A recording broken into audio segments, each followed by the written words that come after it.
Welcome to foodie feast. આજે આપણે બનાવીશું રીંગણનો ઓળો, જે ખાવામાં એકદમ સ્વાદિષ્ટ અને ટેસ્ટી લાગે છે.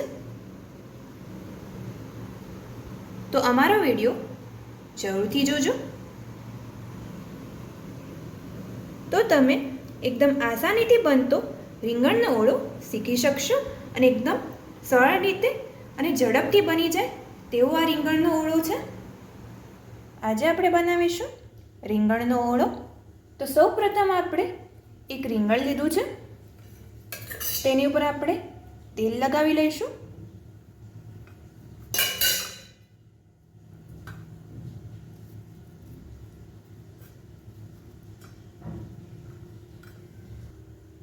હવે આપણે આ રીંગણને ગેસ ઉપર શેકી લઈશું.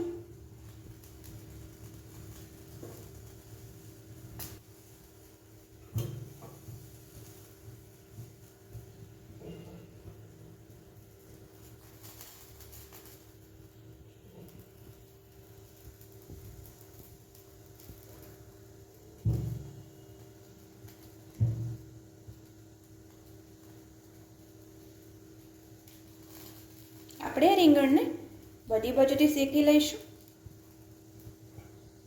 તો હવે આપણું રીંગણ શેકાઈ ગયું છે.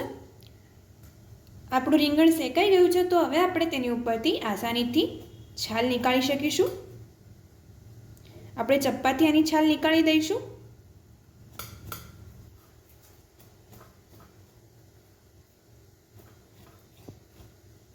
તો આપણે રીંગણની છાલ ઉતારી લીધી છે. હવે આપણે રીંગણને મેશ કરી લઈશું. આ રીતે આપણે રીંગણને મેશ કરી લઈશું.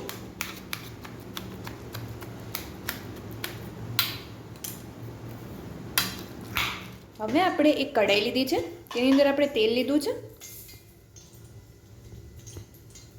હવે તેની અંદર આપણે રાઈ નાખીશું, જીરું નાખીશું,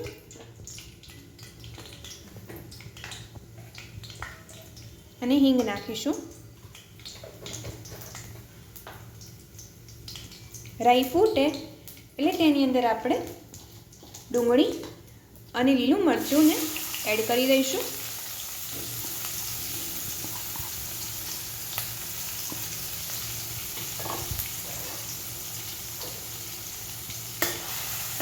હવે આપણે આને સાંતળી લઈશું.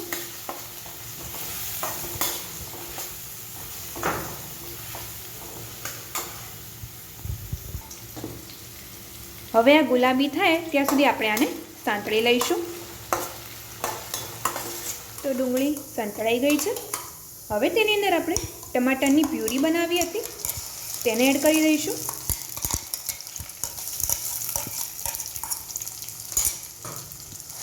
અને એને પણ બરાબર સાંતળી લઈશું.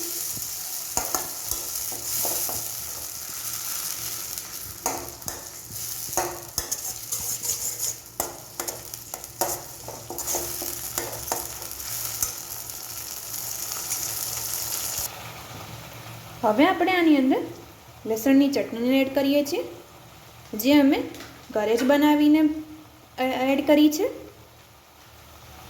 હવે આપણે લાલ મરચું પાવડર એડ કરીશું, હળદર પાવડર એડ કરીશું, મીઠું એડ કરીશું અને ધાણા જીરું પાવડર એડ કરીશું અને આને મિક્સ કરી લઈશું. હવે આપણે મસાલાને અને આપણી ટમાટરની પ્યુરીને સાંતળવા દઈશું.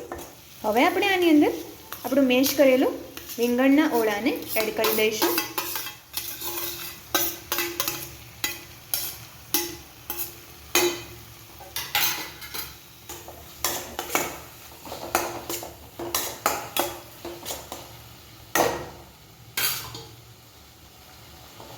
હવે આને બરાબર મેશ કરી લઈશું, જેથી આપણું રીંગણ મસાલા સાથે મિક્સ થઈ જાય.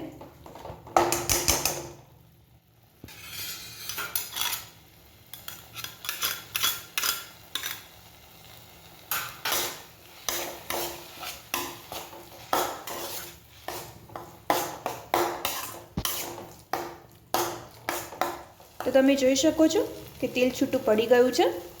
એનો મતલબ કે આપણો રીંગણનો ઓળો તૈયાર થઈ ચૂક્યો છે. હવે આપણે આની અંદર ધાણા એડ કરી દઈશું, કેમ કે ધાણા દરેક સબ્જીની જાન હોય છે.